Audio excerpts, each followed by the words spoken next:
It is truly a privilege to be standing before you. I feel happy because it's not every day that you find so many professionals under one roof.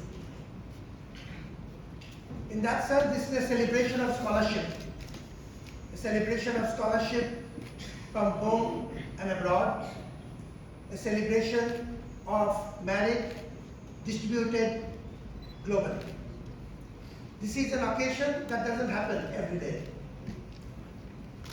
Thanks to the organizers for creating this opportunity for bonding and cementing our scholarship. Academia lives within the network of merit, innovation, and shared scholarship.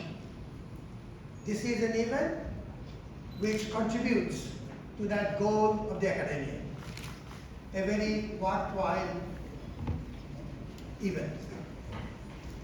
The second reason I feel very happy to be standing here is that we are celebrating, commemorating the work of two greatest minds, Iqbal and Nazrul. I have no professional capacity to shed light on their technical and professional work.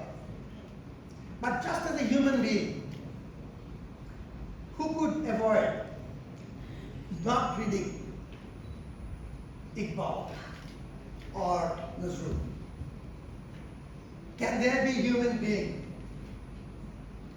whose life, one or the other, whose heart, one or the other, is not affected by the work and philosophy of these two great minds?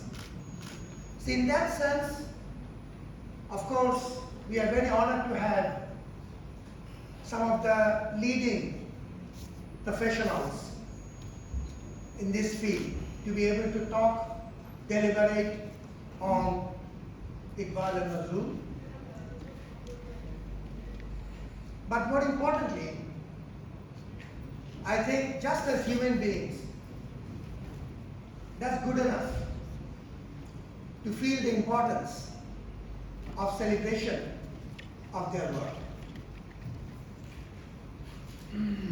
The other important context in terms of the theme that we are trying to explore is that we are focusing on awakening.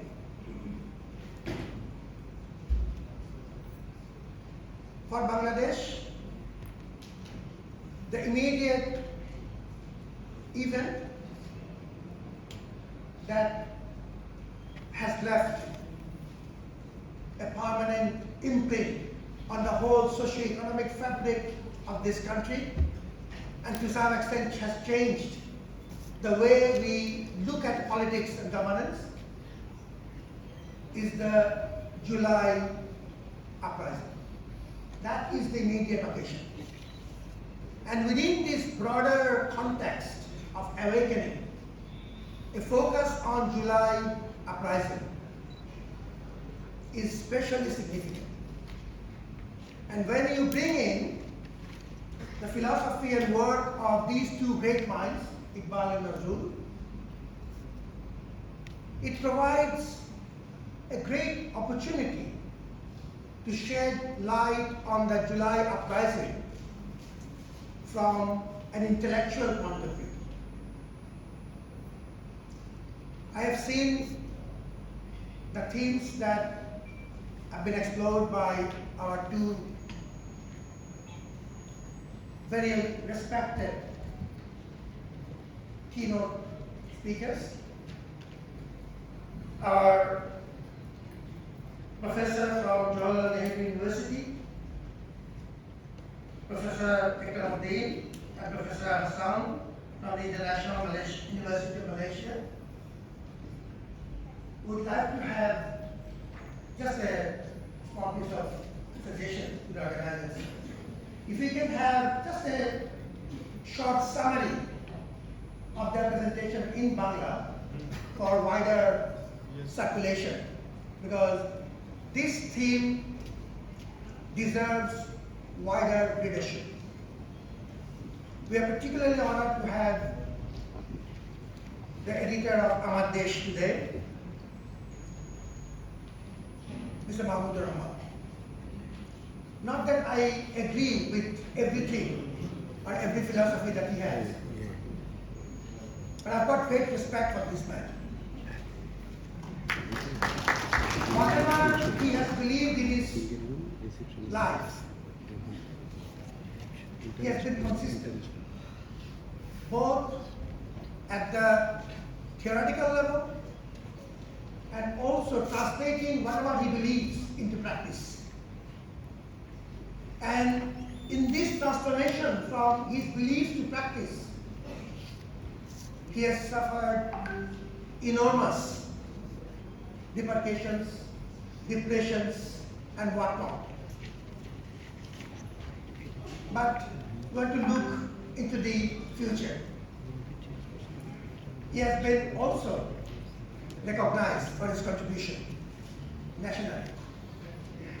This year, we have been honored to be able to confer one of our most significant national awards based on complete consensus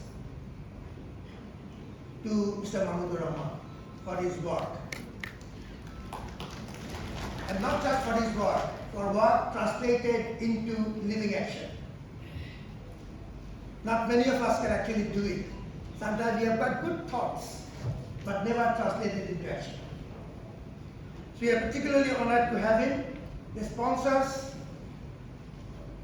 who have joined us organizing an event of this stature, of this magnitude, requires support from many. And we remain deeply appreciative of the support we have received from the organizers.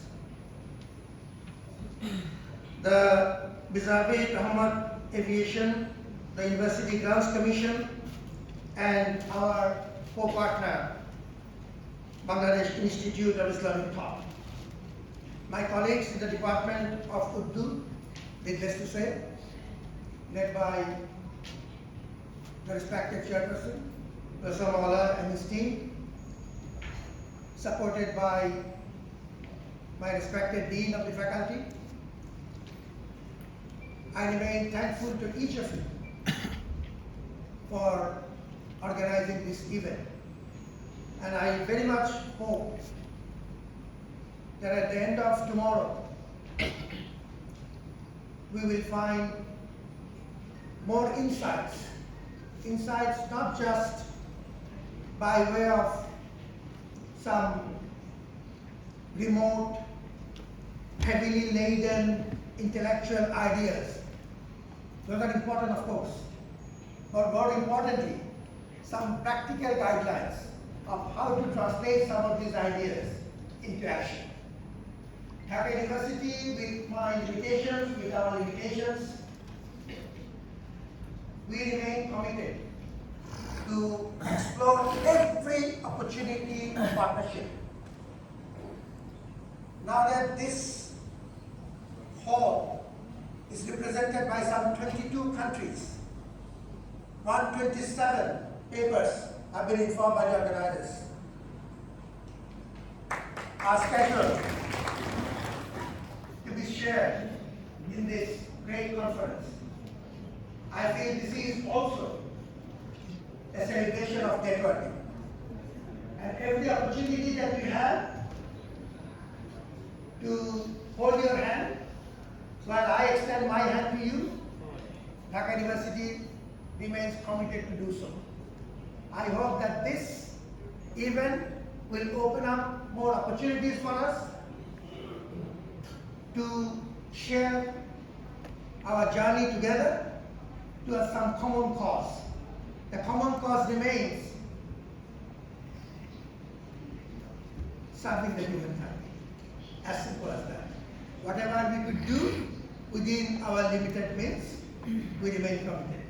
Thank you once again for joining Dhaka University, for joining the department, and I hope we have a very fruitful time together today and tomorrow. Thank you. Professor, we are truly honored to have you with us and being our guide.